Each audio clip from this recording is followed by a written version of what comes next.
नमस्कार दोस्तों, मैं हूं अखिल और आप देख रहे हो अखिल तिवारी यूट्यूब चैनल। दोस्तों, मेरे एक सब्सक्राइबर ने जानना चाहा कोई भी रेल की पटरी चोरी करना क्यों नहीं चाहता। दोस्तों, आज हम एक ऐसे विषय पर चर्चा करने जा रहे हैं जो सुनने में थोड़ा सा अजीब लग सकता है और इसके पीछे का विज्ञान और कानून बहुत ही गहरा है। अक्सर हमारे मन में आता है कि देश में इतना बड़ा रेल नेटवर्क है, लाखों टन लोहा पटरियों के रूप में बिछा हुआ है, तो चोर इसको चोरी कर बाजार में क्यों नहीं बेच देता। क्या यह इतना आसान है या इसके पीछे कोई बड़ी वजह है जो एक आम चोर के समझ के बाहर है। तो चलिए इसको विस्तार से समझते हैं और इस एक एक चीज को बारीकी से देखते हैं। दोस्तों, सोचिए, सुनसान जंगल और वीरान रास्तों से गुजरने वाली ये रेलवे की ये लोहे की पटरियां कैसे सुरक्षित रहती है। चोर मंदिर के घंटों को चुरा लेते हैं, सड़कों की लाइटें गायब हो जाती हैं, लेकिन हजारों किलोमीटर तक ये फैला लोहा चोरी क्यों नहीं होता। क्या चोरों को डर लगता है या फिर इस लोहे को कोई खरीदना ही नहीं चाहता। दोस्तों, इसका सबसे बड़ा तकनीकी कारण है पटरियों का मटेरियल। रेलवे ट्रैक्स जो होते हैं वो साधारण आयरन से नहीं बने होते हैं। इसमें हार्ड फील्ड मैग्नीज स्टील का उपयोग किया जाता है, जिसमें लगभग 12% मैग्नीज और 0.8 से 1.2% कार्बन होता है।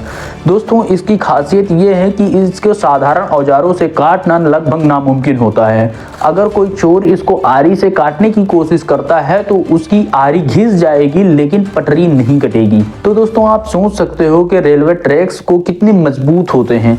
दोस्तों, दूसरी चीज मान लेते हैं कि किसी भी तरीके से पटरी का टुकड़ा काट भी लिया जाता है, तो अब सवाल यह आता है कि उसे काट कर ले जाएगा जहां, वहां पर गलाएगा कैसे, क्योंकि गलाने के बाद ही उस रेल की पटरी को दूसरी चीज बनाई जा सकती है। तो उसको गलाकर एक नया रूप देना बहुत ज्यादा मुश्किल होता है, क्योंकि उसको पिघलाने में कुछ उच्च तापमान लगभग 1500 डिग्री सेंटीग्रेड पर वाली भट्टी पर ही गलेगा ये, जो कि फैक्ट्रियों के पास होता है। कोई भी स्थानीय काबाड़ी इसे गलाने की जोखिम नहीं उठाता है, क्योंकि उसके पास इस प्रकार की भट्टी ही नहीं होती है जिसको इसे गलाया जा सके और दूसरे रूप में परिवर्तित किया जा सके।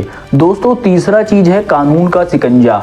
रेलवे प्रॉपर्टी एक्ट के तहत गंभीर अपराध है। दोस्तों, रेलवे ट्रैक्स पर खास तरीके का निशान और कोडिंग होती है। अगर किसी कबाड़ी पर ये रेलवे ट्रैक का लोहा मिलता है तो उसे अपनी दुकान बंद करनी पड़ सकती है और सालों के लिए जेल भी जाना पड़ सकता है। दोस्तों, कोई भी समझदार व्यापारी थोड़े से मुनाफे के लिए अपनी पूरी जिंदगी दांव पर नहीं लगा सकता। इसीलिए कोई भी कबाड़ी जो होते हैं वो रेलवे ट्रैक्स की इन संपत्ति को खरीदने की कोशिश भी नहीं करते हैं। दोस्तों, अगली जो प्रॉब्लम होती है वो होती है वजन की समस्या। रेलवे की ये जो पटरी छोटा सा टुकड़ा भी सैकड़ों किलो का होता है और इसे उठाने के लिए क्रेन या फिर कई लोगों की जरूरत पड़ सकती है। सुनसान जगह पर इतना भारी सामान को ट्रक से लाद कर ले जाना फिर उसे बेचना चोरों के लिए फायदे का सौदा नहीं होता है। ये उनके लिए सिर दर्द का सामान हो सकता है। तो साथियों, तकनीकी बनावट और सख्त कानून और बेचने की कठिनाई, यही वह कारण है जो हमारे भारतीय रेलवे की पटरियों को सुरक्षित रखता है। तो उम्मीद करता हूं कि आज की ये जानकारी आपको पसंद आई होगी। अगर आई है तो वीडियो को लाइक करके चैनल को शेयर जरूर करिएगा, ताकि और भी लोग इस बात को जान सकें और अवेयर हो सकें। तो मिलते हैं दूसरे वीडियो में, तब तक के लिए धन्यवाद।